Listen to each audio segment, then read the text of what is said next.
Hello everyone and welcome to EduTap. Friends, let us start with the discussion of the chapter number 9 of the FM component.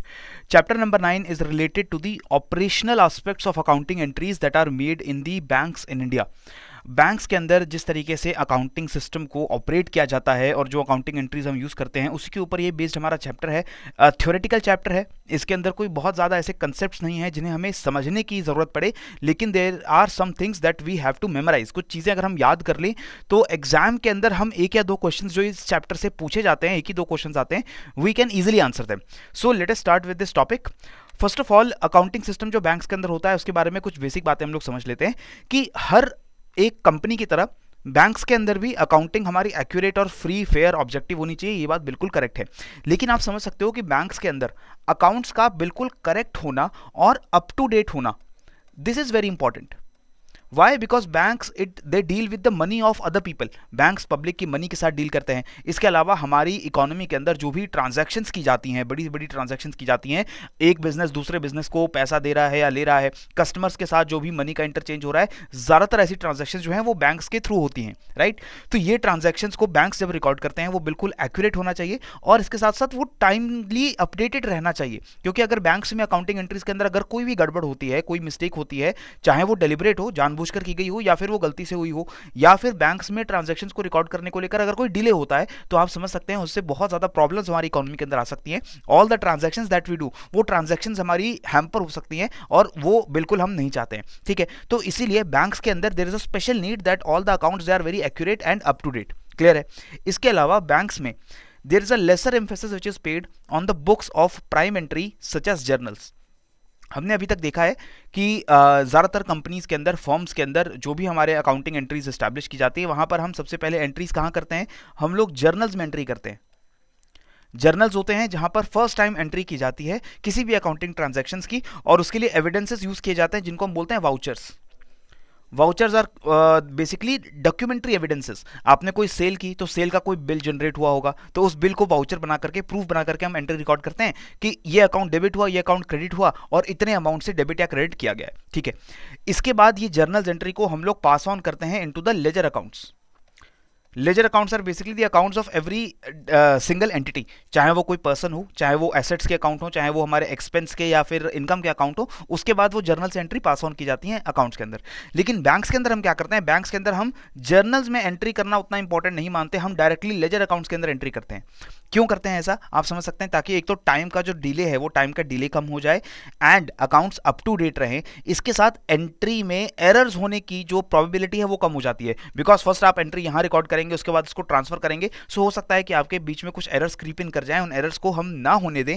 इसीलिए हम लोग directly जो कोशिश करते हैं कि वाउचर्स से एंट्री डायरेक्टली लेजर्स के अंदर की जाए, तो इसलिए इस मेथड को बोलते हैं voucher posting. What is posting? We have already learned. Posting is the process where the entries are transferred from the journals to the ledger accounts. Journals में जब एंट्री पहली बार रिकॉर्ड की जाती है तो उसे बोलते हैं जर्नलाइजिंग, और उस एंट्री को जब जर्नल से लेजर अकाउंट्स के अंदर डाला जाता है तो हम कहते हैं पोस्टिंग का प्रोसेस है। यहाँ पर डायरेक्टली पोस्टिंग जो है वो आपकी वाउचर्स के थ्रू की जाती है, पहली एंट्री ही जो है वो आपके लेजर अकाउंट्स के अंदर डाली जाती है, right? So these vouchers they are straight away posted to the individual accounts. तो जैसे for example, if you go into a bank and you deposit some cash in your account, तो वहाँ पर आप एक पे इन स्लिप फिल इन करते हैं, वो स्लिप आप सबमिट करते हैं, उसमें सारी डिटेल्स भरते हैं, अपना सिग्नेचर करते हैं और पैसे के साथ वो कैशियर को दे देते हैं, and the cashier takes your money and then the pay in slip also. तो ये जो पे इन स्लिप है उसको डायरेक्टली वाउचर बना करके उसी कस्टमर के अकाउंट में, आपके अकाउंट में डायरेक्टली पोस्ट कर दिया जाता है कि आपके अकाउंट को इतने अमाउंट से क्रेडिट कर दिया गया है, right? That is your voucher posting. So आपको यहाँ पर क्या याद रखना है? आपको याद रखना है the term voucher posting in banks.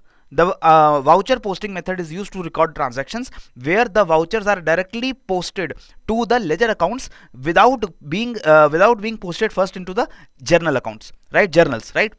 So this general ledger trial balance it is also prepared every day, क्योंकि हर दिन आपकी बैंक्स के अंदर बहुत सारी ट्रांजेक्शंस होती हैं, तो at the end of the day आपका एक ट्रायल बैलेंस भी प्रिपेयर किया जाता है ये देखने के लिए कि उस दिन की जितनी ट्रांजेक्शंस हुई हैं वो एक्यूरेटली रिकॉर्ड हुई है या नहीं हुई है। वहां पर आपका जितना भी डेबिट हुआ है उतना ही क्रेडिट आपको हुआ है या नहीं हुआ है वो आपका मैच किया जाता है। क्लियर है?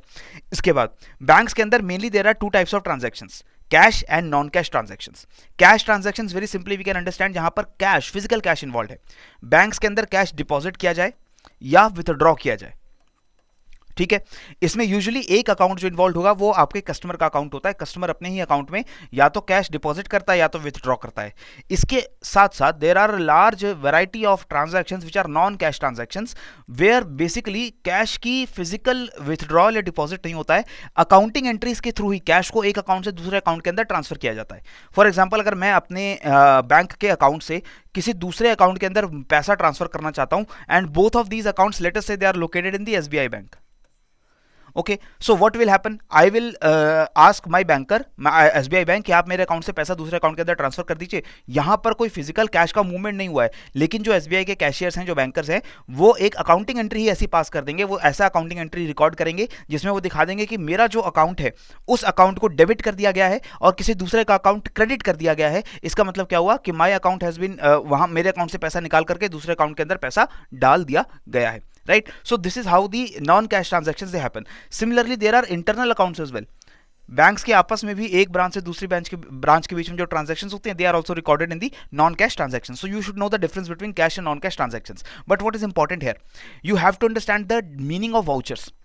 द वाउचर्स और the documentary proof of the transactions in the banks, ये आपके किन किन तरीकों के होते हैं. First of all, there are cash vouchers और non cash vouchers. Cash vouchers जहां पर कैश की पेमेंट हो रही है या कैश का विथड्रॉवल हो रहा है बैंक की तरफ से, यानी बैंक आपको पेमेंट दे रहा है या आपसे डिपॉजिट्स एक्सेप्ट कर रहा है, तो उसके लिए जो भी वाउचर्स बनेंगे they are known as cash vouchers. But there are other non cash vouchers as well, like cash का ट्रांसफर हो रहा है एक अकाउंट से दूसरे अकाउंट में, there is no physical movement of cash, तो वहां पर ट्रांसफर वाउचर्स यूज होंगे या सपोर्टिंग वाउचर्स यूज होंगे जब बैंक की इंटरनल अकाउंट्स के अंदर कोई ट्रांजैक्शंस होती है तो. ठीक है, so these are two different kinds. इसके अलावा vouchers they can also be divided into composite vouchers and debit credit vouchers. Usually एक वाउचर में या तो डेबिट की बात होती है या क्रेडिट की बात होती है, लेकिन there can be some vouchers where more than one account, more than two accounts are being debited and credited simultaneously, कि एक ही वाउचर के अंदर किसी अकाउंट को डेबिट करने की, किसी अकाउंट को क्रेडिट करने का प्रूफ डाला गया है, तो उसको हम बोलते हैं कॉम्पोजिट. बस आपको एक डेफिनेशन याद रखनी है, composite vouchers they contain information about both debit and credit on different accounts. अलग अलग अकाउंट्स को डेबिट या क्रेडिट करने का इसमें प्रूफ रहता है. ठीक है, तो अब अगर हम वाउचर्स को पढ़ें, आपके एग्जाम में जो क्वेश्चन आएंगे वो किस तरीके के आएंगे. There are first of all debit vouchers. These vouchers are used for payment by the banks. जब भी बैंक्स को पेमेंट करनी होती है किसी को, तो जो वाउचर्स उसमें यूज होते हैं, जो प्रूफ यूज होता है, उसको हम बोलते हैं डेबिट वाउचर. जैसे फॉर एग्जांपल, आपने अपने अकाउंट से, डिपॉजिट अकाउंट से, सेविंग्स अकाउंट से, करंट अकाउंट से मनी विथड्रॉ करनी है, तो वो जो विथड्रॉवल फॉर्म होगा that will be a debit voucher for the bank, because now the bank will pay money. So whenever the bank has to pay some money, the vouchers associated therein, they are known as your debit voucher. Similarly, अगर आपने कोई fix deposit या recurring deposit करवा रखा है और आप उसको रिडीम करने जा रहे हो, उससे पैसा निकालने जा रहे हो, तो वहां पर भी जो आप फॉर्म भरोगे वो भी आपका डेबिट वाउचर होगा. सिमिलरली, आप चेक लेकर जाते हो बैंक में, चेक डिपॉजिट करते हो और उस चेक की पेमेंट आपको की जानी है, तो वो भी एक चेक क्या है, एक डेबिट वाउचर है, क्योंकि वहां पर बैंक आपको पेमेंट कर रहा है. डिमांड ड्राफ्ट लेके जाते हो, जहां पर बैंक आपके डिमांड ड्राफ्ट को लेकर के आपको पैसे देता है, again that demand draft will be treated as a debit voucher. यहां पर सारे मैंने डेबिट वाउचर जो है उसके एग्जांपल आपको लिख दिए हैं, आपको ये मेमोराइज करने पड़ेंगे. आपको अगर सिंपल कंसेप्ट समझ आ गया that whenever a document is there which asks for payment from the bank, bank को पेमेंट करनी है, then that will be a debit voucher obviously. तो यहां पर आप ये सारे जो वाउचर्स हैं इनको आप देख सकते हो. जैसे यहां पर पे ऑर्डर है, ट्रेवलर्स चेक है, डिविडेंड या इंटरेस्ट के वारंट्स हैं, लेटर्स ऑफ अथॉरिटी जो कस्टमर्स देते हैं बैंक को कि मेरे बिहाफ के ऊपर आप किसी को पेमेंट कर दीजिए, those letters of authority they are again your vouchers. यहां पर एक चीज समझिए, This does not mean that the money is being paid by the bank from their own fund. आप समझ रहे हैं, बैंक ने मेरे नाम से अकाउंट ओपन कर रखा है. अब अगर मैं बैंक को बोलूं कि आप मेरे अकाउंट से पैसा जो है वो एक हर महीने जो है, लेटेस्ट से किसी सब्सक्रिप्शन को, I have a subscription of latest से नेटफ्लिक्स, और मैंने बैंक को ऐसे इंस्ट्रक्शन दे रखा है, this is a very hypothetical example, मैंने बैंक को इंस्ट्रक्शन दे रखा है that after every month pay some amount from my bank account to Netflix. So actually this payment is being made by me. Payment मैं कर रहा हूं, लेकिन ये मेरे अकाउंट से पेमेंट किसके द्वारा की जा रही है, बैंक कर रहा है. तो बैंक को ये जो प्रूफ मैंने दिया है, बैंक को जो डॉक्यूमेंट्री एविडेंस दिया है कि आप हर महीने मेरे अकाउंट से पैसा वापस कर दीजिए, ट्रांसफर कर दीजिए नेटफ्लिक्स को, तो वो जो फॉर्म है, वो जो वाउचर है, वो भी आपका डेबिट वाउचर माना जाएगा. तो बैंक्स एक्चुअली जो पेमेंट करते हैं वो अपने कस्टमर्स के अकाउंट से ही करते हैं. ठीक है, तो ये जो बैंक्स पेमेंट करते हैं वो आपका क्या बन जाएगा, वो आपका डेबिट वाउचर बन जाएगा. Similarly, let us say bank are giving you some interest, bank आपके सेविंग्स अकाउंट पे कुछ इंटरेस्ट आपको देना चाहते हैं, राइट. अब वो जो इंटरेस्ट देने के लिए जो भी वो डॉक्यूमेंट्री एविडेंस यूज करेंगे दैट इस पर्टिकुलर अकाउंट में हमने इतना इंटरेस्ट पे कर दिया है, तो वो जो इंटरेस्ट होगा that will B also be a debit voucher. So whenever the money is coming out of the bank that will be a debit voucher, right. Similarly इसका उल्टा कर देते हैं, whenever the money is getting into the bank, bank के पास पैसा आ रहा है तो वो बन जाता है क्रेडिट वाउचर. ठीक है, यहां पर क्या होगा, जैसे पेइंग स्लिप्स आप डिपॉजिट करने जाते हैं बैंक के अंदर, आप एक फॉर्म भरते हैं कि मैं इतना पैसा डिपॉजिट कर रहा हूं, तो वो आपका पेइंग स्लिप जो है वो एक क्रेडिट वाउचर बन जाएगा. Similarly whenever there is application for issue of term deposits, demand drafts, RTGS, bank cheques, pay orders etcetera, these applications are again known as credit voucher. Again a very subtle difference है in itself. जो आपके demand drafts होते हैं, जो आपकी NEFT की transactions होती हैं, जो आपके बैंकर्स चेक होते हैं, पे ऑर्डर होते हैं, ये सारे डेबिट वाउचर्स होते हैं, क्योंकि यहां पर बैंक की तरफ से पैसा पे किया जाता है, राइट. पे ऑर्डर में बैंक पैसा पे करेगा, बैंकर्स चेक आप जहां डिपॉजिट करेंगे तो वो बैंकर्स चेक क्या है, वो एक डेबिट वाउचर है, क्योंकि वहां पर बैंक दोबारा मनी पे करेगा. आरटीजीएस एनईएफटी के लिए आप जो वाउचर भरते हैं वो भी आपके अकाउंट से पैसा किसी दूसरे अकाउंट में ट्रांसफर किया जाता है, again bank is paying the money, so that is again a debit voucher. लेकिन इन सभी डेबिट वाउचर्स को इशू करने के लिए जो एप्लीकेशन आप बैंक को देते हो वो आपका क्रेडिट वाउचर है. क्योंकि लेटेस्ट से मैंने बैंक को एप्लीकेशन लिखा है पे ऑर्डर का, और मैंने कहा है कि आप मेरे ये पैसा ले लीजिए, मेरे से 1000 रुपीज आप ले लीजिए, deposit 1000 rupees from me, take deposit of 1000 rupees from me, and I am giving a pay order that after every month pay 100 rupees to this particular account. तो यहाँ पर जो हर महीने 100 रुपए देने वाला जो डॉक्यूमेंट्री एविडेंस है, जो पे ऑर्डर है, वो तो डेबिट वाउचर है क्योंकि वहाँ पेमेंट हो रही है. लेकिन जो मैंने इनिशियली एप्लीकेशन दी है that generate this pay order and take 1000 rupees from me, that will be a credit voucher because now I am giving money to the bank. Okay, तो ये डिफरेंस आपको समझना होगा. सिमिलरली टर्म डिपॉजिट को जब मैं रिडीम करवाऊंगा, अपनी एफडी को, आरडी को जब मैं रिडीम करूंगा, that will be a debit voucher because I am taking money out of the bank. But when I am giving money, मैं फिक्स डिपॉजिट ओपन कर रहा हूं, मैं अपना रिकरिंग डिपॉजिट ओपन कर रहा हूं, तो वो जो मैं एप्लीकेशन दे रहा हूं that will be a credit voucher because मैं उस एप्लीकेशन के साथ पैसे दे रहा हूं फिक्स्ड अकाउंट में डालने के लिए. ठीक है, नाउ चलान्स हैं, क्रेडिट वाउचर्स हैं, ऑल दीज आर पर्टिकुलरली और क्रेडिट वाउचर्स, इनको आप ध्यान से याद करेंगे, समझ लेंगे, राइट. इसके बाद कुछ इंपॉर्टेंट पॉइंट्स आपको ध्यान रखने हैं. There is a term known as consolidated vouchers. These consolidated vouchers are basically containing details of debits or credits of similar nature to a large number of accounts. यहां पर debit credit दोनों नहीं होंगे, अगर दोनों होंगे तो वो आपका कंपोजिट वाउचर बन जाता है, जो भी हमने देखा था कि एक ही वाउचर के अंदर डेबिट की भी बात हो रही है, क्रेडिट की भी बात हो रही है, तो वो आपका क्या बन जाएगा, वो बन जाएगा आपका कंपोजिट वाउचर.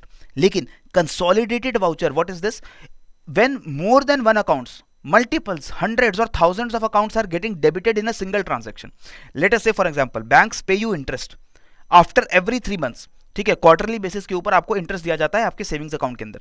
तो एक ही बात आप समझिए कि एक ही साथ सभी अकाउंट्स को आपको इंटरेस्ट पे करना है, तो आप हर अकाउंट के लिए अलग अलग वाउचर जनरेट नहीं करते, बैंक से एक सिंगल वाउचर जनरेट करते हैं. उस सिंगल वाउचर में डिटेल्स होती हैं उन सभी अकाउंट्स की जहां पर इंटरेस्ट को देना है. तो वो एक तरीके का क्या है, वो बैंक मनी पे कर रहा है. बैंक मनी जब पे करता है तो वो क्या होता है, डेबिट वाउचर होता है. तो बैंक एक डेबिट वाउचर बनाएगा जिसके अंदर सभी अकाउंट्स को, बैंक के पास उस ब्रांच में लेटेस्ट से 100 अकाउंट्स ओपन है, उन सभी 100 अकाउंट्स को वो इंटरेस्ट पे करेगा. तो वहां पर उन सभी 100 अकाउंट्स की डिटेल होगी, अकाउंट नंबर होंगे, अकाउंट होल्डर का नेम होगा और कितना कितना इंटरेस्ट उनमें पे किया जा रहा है वो सारी डिटेल होगी. तो हम उसे बोलेंगे consolidated voucher because more than one accounts, multiple accounts, they are being debited at once, एक बार में ही उनको जो है वो पैसा दे दिया गया है. ठीक है, इसी तरीके से आपके कंपाउंड वाउचर्स बनते हैं. यहां पर more than most of the transactions they are covered by compounded voucher, जो कि इंटरनल अकाउंट से जुड़ी हुई होती हैं. यहां पर यूजुअली एंट्रीज को रेक्टिफाई करने के लिए, कोई अगर बैंक के इंटरनल ट्रांसफर के अंदर कोई एरर हो गया है तो उसके लिए वो एक कंपाउंड वाउचर बनाते हैं. ये लगभग एक कंपोजिट वाउचर जैसा ही होता है जहां पर एक अकाउंट को डेबिट और दूसरे अकाउंट को क्रेडिट करने की बात की जाती है. ठीक है, so these are certain different terms that you have to memorize. What you have to memorize, you have to memorize the meaning of consolidated and compound vouchers. You have to memorize what is a debit voucher and what is a credit voucher. Question आपको exam में क्या आएगा, आपको identify करने को बोला जाएगा कि आपको 4 ऑप्शंस दिए हैं, प्लीज टेल मी कि which is a credit voucher या which is a debit voucher, right. So similarly last में एक छोटी सी चीज और डिस्कस कर लेते हैं. बैंक के अंदर अकाउंटिंग सिस्टम्स कैसे प्रैक्टिस किया जाता है, आप समझिए. हर बैंक के अंदर अकाउंटिंग सिस्टम्स को मेंटेन करने का तरीका जो है वो अलग होता है.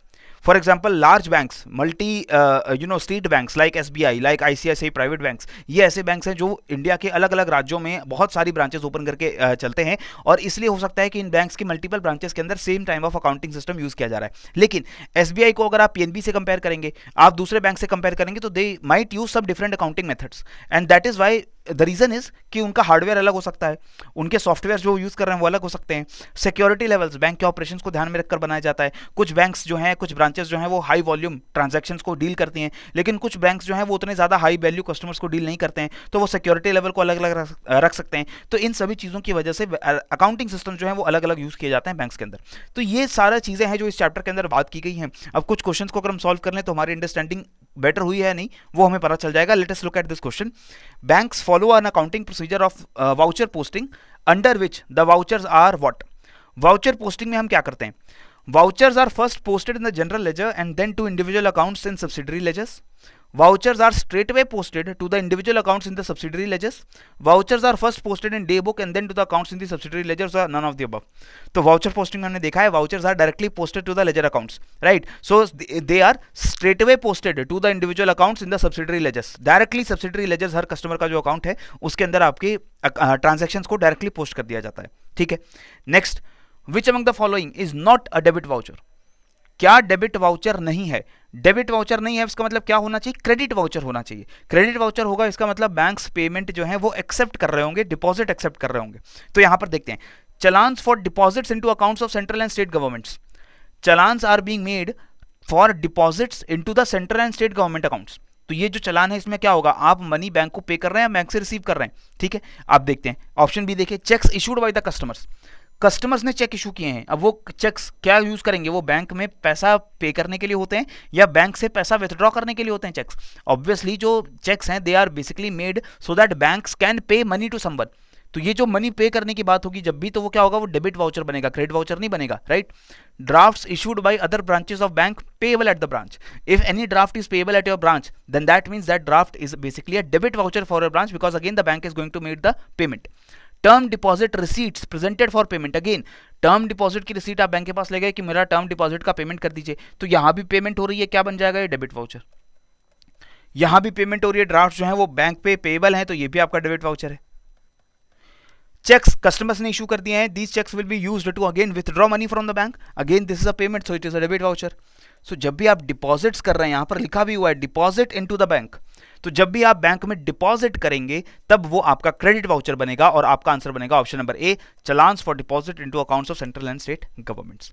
सो this is all that we had to discuss in this chapter. और मुझे उम्मीद है कि ये जो ऑपरेशनल अकाउंट्स वाला चैप्टर है ये बहुत ही ज़्यादा वेटेज एग्जाम में नहीं रखता है, लेकिन स्टिल इससे आने वाले क्वेश्चंस जो हैं वो लो हैंगिंग फ्रूट्स हैं, आप इजीली उनको करेक्टली आंसर कर सकते हो। So go ahead and revise this chapter once more. पढ़ते रहो, बढ़ते रहो। जय हिंद एंड जय भारत।